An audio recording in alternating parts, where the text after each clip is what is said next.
Կալիֆորնիայում մեծ որս է սկսել, բայց այս անգամ երեխաների շահագործման դեմ լայնածավալ գործողության տեսքով ավելի քան 300 ձերբակալված, տասնյակ փրկված երեխաներ ու մի կարևոր ուղերձ ծնողներին։ Վտանգը հիմա դուռը չի թակում, Wi-Fi-ով է ներս մտնում։ ԱՄՆ ներգաղթի համակարգում հերթերից հոգնել են, ռեկորդային թվով նոր դատավորներ են նշանակվել, հարցը մեկն է, գործերն են արագանալու, թե թղթապանակներն են պարզապես նոր հասցեատեր ստանալու։ Լոս Անջելեսի որոշ ճամբարներում առնետներն արդեն բնակության հասցե ունեն, հրապարակված կադրերը նորից բացել են քաղաքի ամենացավոտ թեմաներից մեկը։ Մինեսոտայում պետական ծրագրերն ըստ քննիչների որոշների համար սոցիալական աջակցություն չէր, այլ անձնական բանկոմատ։ Մեկ այլ աղմկոտ գործով երեխաների սննդի գումարները ըստ քննության հասել էին ոչ թե երեխաների սեղաններին, այլ շքեղ մեքենաներին ու արտերկրում տներին։ Եվ իհարկե Իրան, Թրամփը կրկին հայտարարում է միջուկային զենք ոչ մի դեպքում, իսկ Հորմուզի շուրջ իրավիճակը հիշեցնում է մի անցակետ, որտեղ բոլորը հարցնում են, ով է իրականում վերահսկում այն։ Վաշինգտոնում քաղաքական ջերմաստիճանն էլի բարձրացել էր, դեմոկրատներն ու հանրապետականները միմյանց են մեղադրում, իսկ ամերիկացիները փորձում են հասկանալ իրենց գրպանն ինչով է մեղավոր։ Այս եւ այլ լուրերի մանրամասները հաջորդիվ։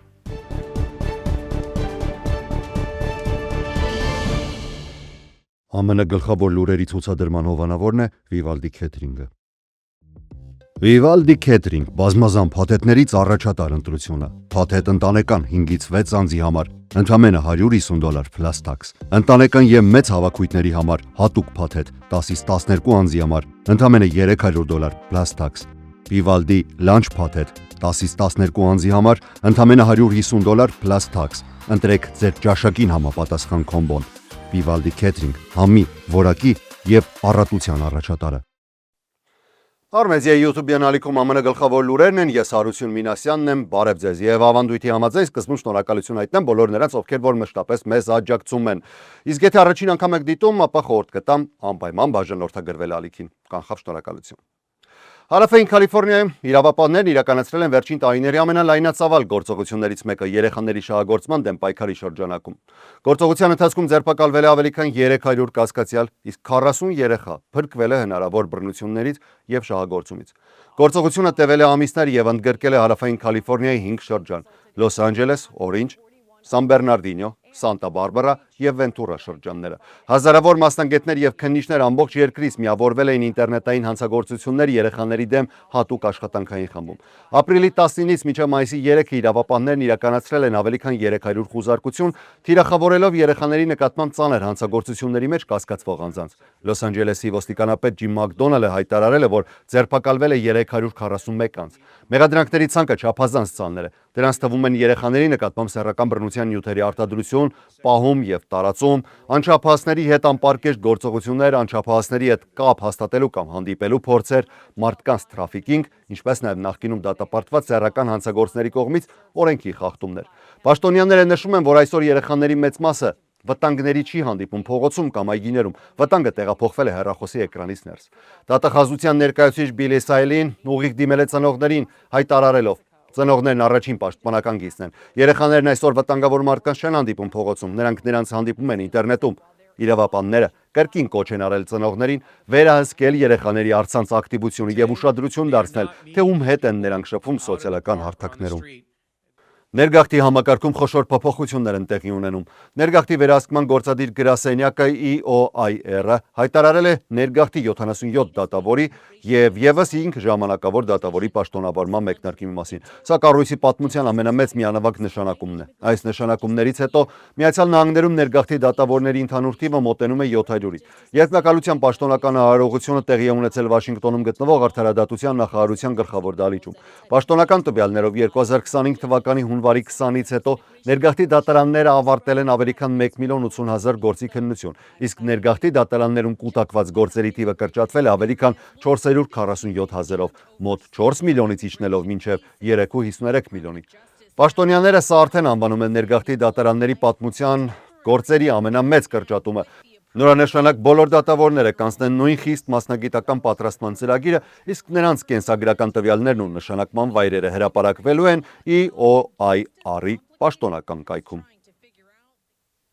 Լոս Անջելեսի ոստիկանության Ռեմփարդ բաժինը հրապարակել է անհանգստացնող տեսանյութեր, որոնք նորից ուշադրության կենտրոն են բերել քաղաքի անօթևանների ճամբարների խնդիրը։ Վերջին հաշվարկներով քաղաքի փողոցներում ամեն գիշեր ապրում է մոտ 43700 մարդ։ Երբ քաղաքապետ Քյարըմբասը պաշտոնը ստանձնեց 2022 թվականին, նրա առաջին քայլերից մեկը արտակարգ դրություն հայտարարելն էր ու Inside Safe ծրագիրը սկսելը անօթևաններին ժամանակավոր եւ հետագայում մշտական բնակարաններ տեղափոխելու նպատակով։ Պաշտոնական տվյալներով ծրագրի մեկնարկից հետո մոտավորապես 6000 մարդ է տեղափոխվել ժամանակավոր բնակարաններ, իսկ շուրջ 1500-ը մշտական բնակության վայրեր։ Սակայն հրապարակված կադրերը ցույց են տալիս, որ Լոս Անջելեսում այս խնդիրը դեռևս մնում է քաղաքի ամենածանր եւ ամենավիճահարույց մարտահրավերներից մեկը։ Ոստիկանությունը տեսանյութերը հրապարակել Օլիմպիկ բուլվարի, Լեյք փողոցի եւ Արևմտյան 10-րդ փողոցի հատման հատվածում գտնվող մեծ ճամբարից, որտեղ վերջերս իրականացվել է հատուկ գործողություն։ Կադրերում երևում են վրաններ, ծածկեր, անձնական իրեր եւ մեծ քանակությամբ աղբ,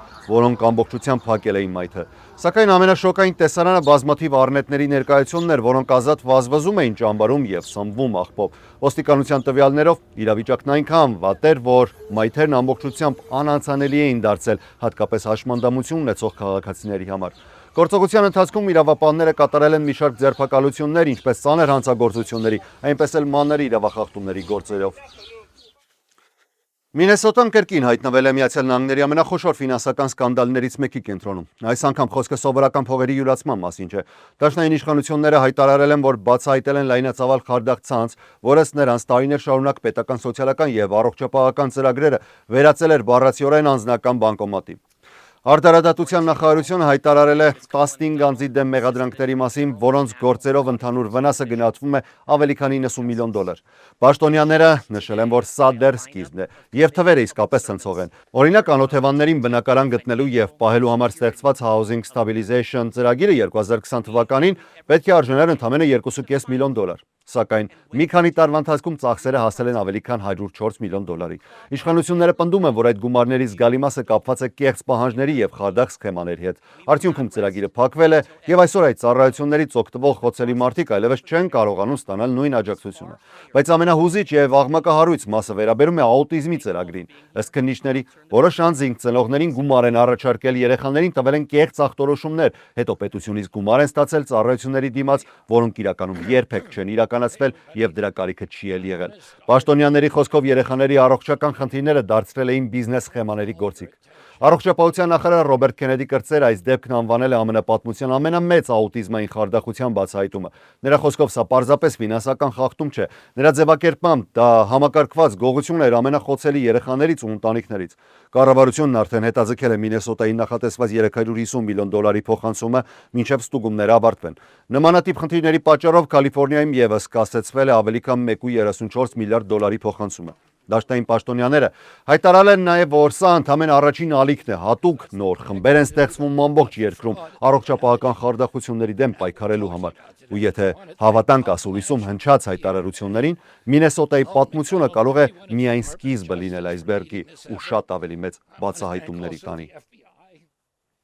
Մնանք Մինեսոտայում համավարակի տարիների ամենախոշոր ֆինանսական խարդախություններից մեկի գործով այսօր դատավճիռ է կայացվել։ Մինեսոտայում գործող Feeding Our Future ծրագրի հիմնադիր Էյմի Բոքը դատապարտվել է 41 տարվա ազատազրկման։ Նա եւ իր գործընկերները երեխաներին սնունդ տրամադրելու ծրագրից հափշտակել է մոտ 250 միլիոն դոլար։ Դատախազների տվյալներով Էյմի Բոքը եւ նրա դատապարտված համախոս Սալեմ Սայը կեղծ հայտարարություններ էին ներկայացրել, պնդելով, թե ծրագրի շրջանակում տրամադրել են շուրջ 91 միլիոն սնունդ երեխաների համար։ Իրականում ըստ քննության այդ գումարների մեծ մասը երբեք չի օգտագործվել երեխաներին կերակրելու նպատակով։ Ավելին 2021 թվականին Էյմի Բոքը նույնիսկ մրցանակ էր ստացել իր բարեգործական աշխատանքների համար։ Տեսանյութում նրան ներկայացնում էին որպես երեխաների համար պայքարող հասարակական գործիչ, մի խոսքով հերոս։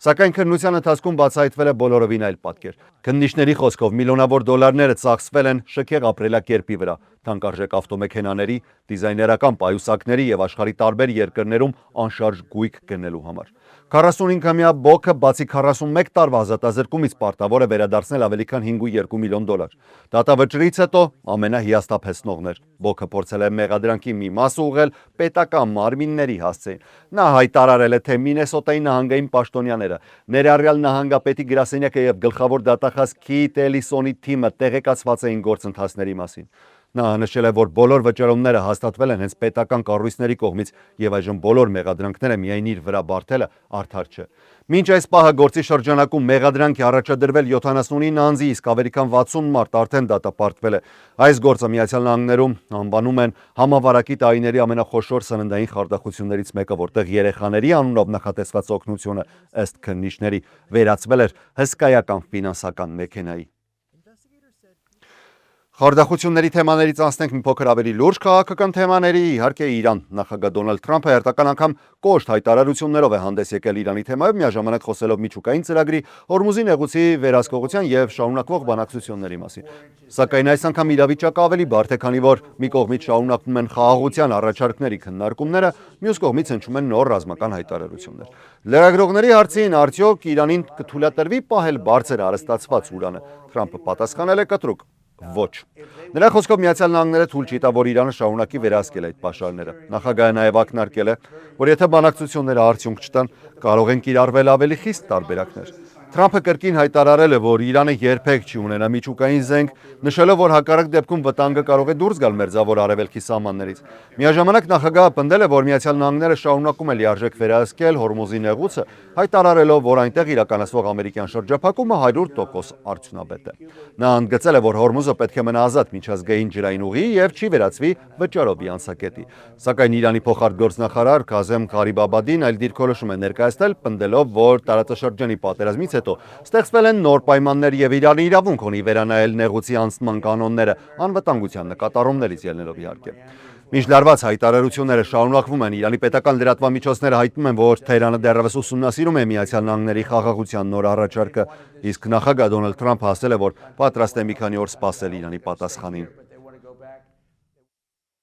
Նախագահ Դոնալդ Թրամփի վարչակազմի քաղաքականության շուրջ սուր քննադատություններով են հանդես եկել կոնգրեսի դեմոկրատ առաջնորդները, պնդելով, որ հանրապետականների նոր բյուջետային նախագիծը ոչ թե լուծում է ամերիկացիների խնդիրները, այլ խորացնում է դրանք։ Ասուլիսը բացել է Սենատի դեմոկրատ առաջնորդ Չակ Շումերը, որը հայտարարել է, որ հանրապետական օրակարգը մեծ կոտրված խոստում է ընդամենը։ Նրա խոսքով ամերիկացիները չեն քվեարկել բարձր գների, քաոսի եւ կոռուպցիայի օգտին։ Շումերը քննադատել է հանրապետականների բյուջեն, նշելով, որ այն նախատեսում է մոտ 72 միլիարդ դոլարի ֆինանսավորում ներգաղթի վերահսկողության եւ սահմանային ծառայությունների համար մինչեւ Թրամփի պաշտոնավարման ավարտը, սակայն չի պարունակում միջոցներ առողջապահության, բնակարանային խնդիրների, վառելիքի կամ սննդամթերքի թանկացման դեմ պայքարի համար։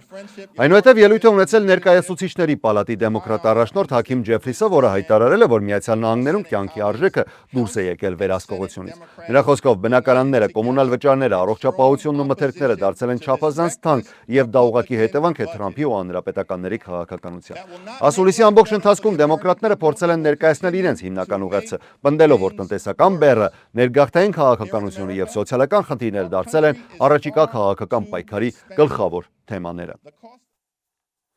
Այսօրվա համար առանձնացրել էինք այսքանը, ես Հարություն Մինասյանն եմ, շնորհակալ եմ ուշադրության համար։ Ամենակարևորը՝ առողջ եւ խաղաղ եղեք։ Ցտեսություն։